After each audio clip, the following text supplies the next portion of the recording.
Greetings, friend. This puzzle is a classic Sudoku. On September 16th, 2019, Simon Anthony released a video called The Most Under-Used Sudoku Technique, where he solved this puzzle sent to him by Walter Richardson. This video went on to score over 624,000 views, making it one of the 10 most popular videos on Cracking the Cryptic. I'll put a link below the original video. I've added count them three pause the video moments where you can help solve the puzzle, and 2 what-if moments to analyze some alternate solving paths from the original video. So, what's the most underused Sudoku technique? Let's find out. And with that, it's solving time. Like most puzzles, Simon starts out with some simple cross-hatching scenario notation. Scenario notation, that's a technique where you mark in blocks where a particular candidate can be in only 2 possible cells. Most puzzles in print, you'll see over 3 to 10 cells that you can solve using just these methods. It gives the solver a head start, but it's not increasing the difficulty of the puzzle.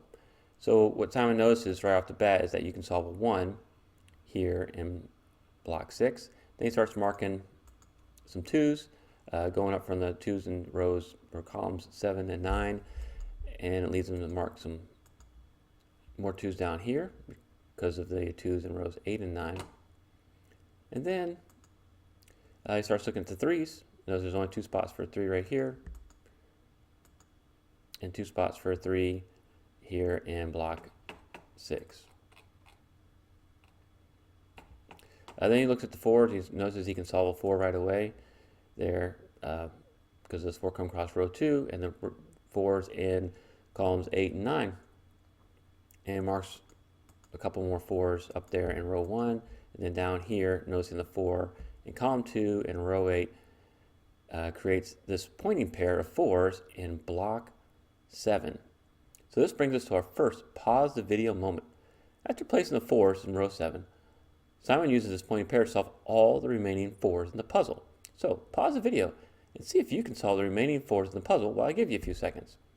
And I'll give you a hint. You can start here in block 8. Congratulations. For those of you who are able to do it, you know how to take advantage of pointing pairs and scenario notation.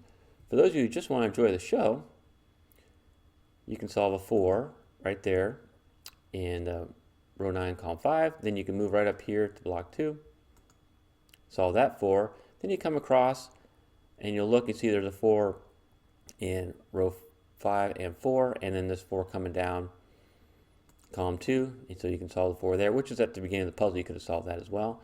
And there's only 1 remaining 4. So there you, congratulations. There we go. We solved all the 4s. And from there, he moved on and he noticed that he could solve, he looked across row 6 and he's like, oh, there's an 8 right here, blocking these 2 spots. So there's only 1 spot for an 8 in row 6. And so he solved that. And then you notice there's a 6 up here. So he's able to solve the 6 and the 5 complete row 6. And then he looked and made some more marks for 6s coming down here, the 6 in columns 4 and 6. He's going to make some marks there. At this point, Simon takes a few seconds to see what to do next. And he focuses on the 5s and 6s. He notices, hey, there's a 5 and 6 here, there's a 5 and 6 here, and they put a lot of restrictions on this column 2. And he notices that, well, a 5 and 6 are going to go in 2 spots in column 2. Right here and right here. And so he notices, well, that is what's called a hidden pair. It might look like there's other candidates that can go in there, but since the 5 and 6 are restricted to those 2 spots, it's a hidden pair. So you can mark it right there and kind of reserve those cells for 5 and 6. And then with this, Simon starts looking at an empty rectangle. And so this is really interesting part of the puzzle right here. So you have this 5 and 6. It's a pair. And so there's only 2 candidates here in column 2 for 5 and for 6. And then he puts his focus over here on block 6 because that's restricted. And let me highlight that right now. So look for an empty rectangle. I actually just talked about this in the previous video that I did where Simon used an empty rectangle to solve. And I'll put a link to the description here. What you're looking for, if you want to solve for an empty rectangle, is you need 2 things. One, you need a block where it acts on the rectangle.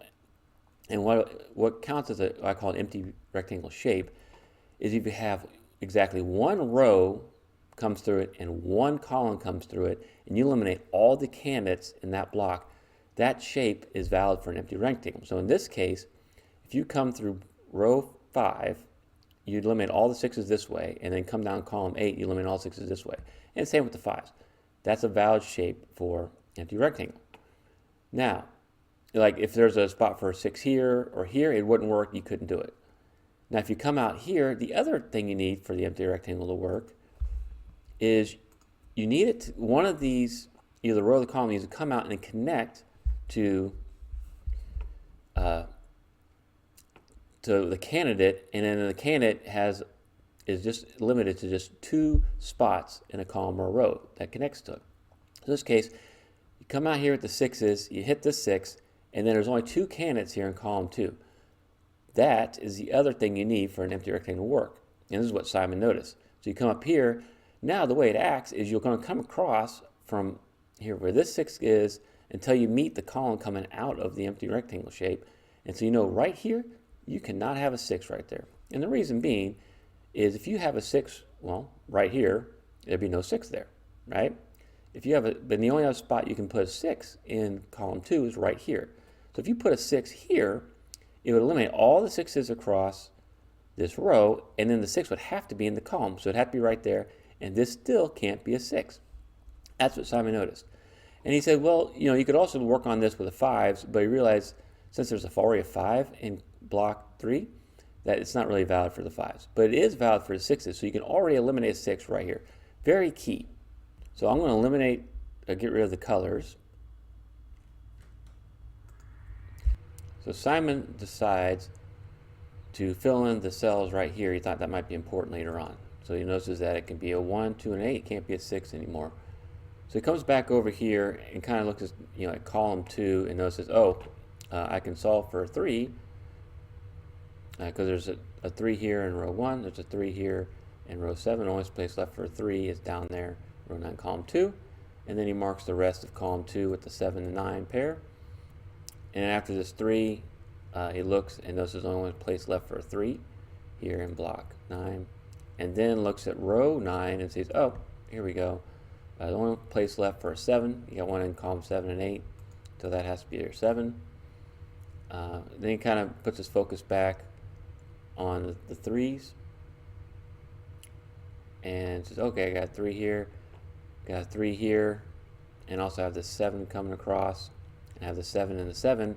So that means the 7s are restricted to this spot, and the 3s are in that spot. So I'll kind of show that that's 7, and that has to be a 3. And then he finishes off by marking the 7s across row 1. Notice the 3s in rows 1 and 2, so now we can solve for 3 there in row 3, column 3. Notice the impact on the 5s and the 8s on block 2. You have a 5, 8 coming up here, 5, 8 across row 1. There's only 2 places left for 5 and 8. And they're right there. So that is another hidden pair. And then he marks the rest of the candidates in block 2. And he quickly realizes, we have a 2 here in row 8, so the only places left for a 2 are now up here in block 2. So that's a claiming pair, so he gets rid of the 2 right there. After that, Simon looks and sees, can I solve the rest of row 9? He sure can. You see the 9 right there. So there's a 9 and there's your 1. Comes across up column 8 and 9. There's only one place left now for a 1 in block 3, and it's right there. And you're looking here, there's restriction for the 9s in block 3. Now they're restricted to these 2 spots because you have a 9 here and a 9 here. At this point, Simon's able to solve a cell up here in row 1. He spots a naked single. So pause the video. So pause video number 2. Pause the video, see if you can solve a cell along row 1. That's a naked single, while I give you a few seconds. Congratulations if you spot it. You're an expert at spotting naked singles. For those of you who just want to enjoy the show, the 2 can be solved right here in row 1, column 8. Because you have the 1 coming up, you have a 3, 4, 5, 6, 7, 8, and then 9. So that has to be a 2. And what you'll notice after you saw this 2, and Simon noticed it too, is now we got rid of that 1, we got rid of that 2, and we already know this can't be a 6. There's only one digit that is remaining for row 3, column 8, and it's an 8. So Simon was able to solve that for an 8. You see how that empty rectangle came into play right here? It's probably one of the keys to the puzzle, not the easiest spot. So this is my first what if moment. What if he didn't spot the empty rectangle? So what I did here is I'm showing all the candidates to kind of show what else could you find if you didn't find that empty rectangle that Simon was talking about. So let's filter on the candidate 6s here. I've shown all the candidates. You'll notice, yeah, you can still see the empty rectangle. It comes out of here, up there, boom, and you could still eliminate the 6 right here using the empty rectangle. But if you weren't familiar with empty rectangles, you have another way to solve this cell, and it's going to be through a skyscraper. Skyscraper. Yeah, usually I can say that a little bit better. All right. What is a skyscraper? Well, I just did a tutorial on that. I'll put a link in the description below. But basically, what you have here is you have 6s in 2 spots in rows 2 and 4. The base is the same column, column 1, but the tips are in different columns, right? But what we know here is that a 6 has to be in at least one of these purple cells. Why is that? Because if there's a 6 here, that wouldn't be a 6, and you'd have to have a 6 right there. Conversely, if there was a 6 here, then you'd still have an issue, right? So in either cases, whether a 6 in these 2 spots, you wouldn't be able to have a 6 anywhere that can see where these 2 cells go, right? So by the skyscraper, you could be able to eliminate all the 6s right here, which includes this 6, and you can eliminate all the 6s right here, which includes that 6. Those cannot be 6s, because we know at least one of these purples would be a 6. So that'd be the other way to do it, is you could have found this skyscraper and still solved this for an 8. And so solving this for an 8, we're able to see these marks right here and solve for our 8 and 5 in block 2. Which also, since we put a 5 here, remember this pair 5, 6, Simon was able to solve that, get that 6 and that 5. From that point, Simon looked across row 5 and noticed, oh, one space left for 5 right there. And then he made some markings. There's 5 restricted 2 spots here in block 9. Then started looking at the 6s, and remember, oh, I put a 6 here. There's only one place left for a 6. So we marked that 6, we marked that 9. All right, so Simon focused on here and goes, hey, this has to be a 3, 6, 8. So that's going to be your 3. So there's 6 there. That's going to be your 8. So this has to be a 6. And so he's able to mark that as a 6, and then come over and mark this as a 6 as well to finish off the 6 there in row 4. And then he came back and marked that 8 and that 3. Then he marked a 2, 9 naked pair to finish up block 5. We started looking for the 7s. He wanted to finish up column 9. So marked the 7 there, kind of did some more cross hatching because we had that 7, 9 pair, so you got that 9. Got the 7 up here, and then looked across and said, oh, well, we have a 1, 9 naked pair right across the top. And so this is our pause the video third moment. Remember what we learned about empty rectangles? Well, Simon spotted another empty rectangle. So pause the video and see if you can create an empty rectangle using the 9s from this 1, 9 pair in row 1 to solve any of the 9s in the puzzle. Well, I'll give you a few seconds. And a bonus points if you can see the empty rectangle formed by the 1s. Congratulations, you spotted it. You've mastered this concept of empty rectangles. For those who just want to enjoy the show, the empty rectangle for 9s that Simon spots is in block 4. So let me show this to you real quick. So these 3 spots can be a 9, right? And it makes their shape, right? Because you can have one row coming in here and one column coming down, and you'd eliminate all 9s in there. Well, one of these slices, in this case, the column comes up to this 9, and there's just a pair of 9s. All right. So what I'm going to do is show this pair of 9s. And so what Simon noticed is, okay, well, you come up here, connect to this 9, and then you come back down to where it intersects the row, and you realize that this can't be a 9. And why not? Because if this is a 9, that won't be a 9. If this is not a 9, this would be a 9. It eliminates all the 9s across column 3, and then this would have to be a 9.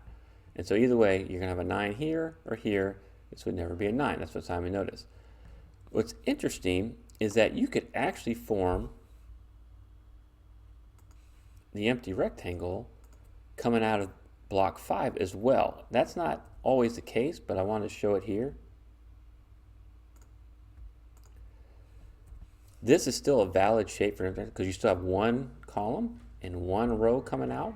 So in this case, if you came up here to this 9, cut across because there's a pair, and come back down, you'd be able to see where it cuts across with this row 4, and you'd be able to eliminate a 9 from right here as well. The logic will work the same. There's not going to be a 9 there. There's not going to be a 9 there. This one has to be the 9. That's what Simon figured out. Now I talked about bonus points for the ones. The ones would be down here in block 7. So there's a lot of opportunities for empty rectangles, but you see the one's going to be in these 3 spots. So you could come up here, use the 1 and the 1, and come back down, and you could eliminate a 1 from this spot right here. How much value does it have? I don't know, but it's also an empty rectangle. Hopefully you've learned a lot about empty rectangles and how to find them. You got to have the slices, the 2 slices into the block, and you got to have one of those slices connecting to a pair of candidates. So I'll get rid of all the coloring. And you might be asking, well, if he didn't use the empty rectangle, and Simon said, I bet there's an easy way to solve, what would have solved the puzzle moving on from here? And I'll show you that right now. So for this, I'm going to show all the cans again, because basically the question is, Simon had to use an empty rectangle of the 9s to move forward with the puzzle. He didn't know if that was necessary. And so what I want to answer for you is, do you still need an advanced technique to get through, or just locked candidates and naked hidden singles get you the rest of the way? Well, the answer, surprisingly, is you still need some sort of advanced technique. Now, what you could probably notice is that you could have solved this 6 right there, and there is a hidden single 5 right here. That still doesn't solve the issue you have here with these 9s. You're going to get to that part. You could look and see, okay, the 2s, you could get rid of that 2 right there, but then you'd still be kind of stuck, like you wouldn't be able to use a simple technique. So let's go to the 9s. So what Simon found was this empty rectangle going up here, cutting across and on down. I'll highlight that again just to make things a little bit easier looking.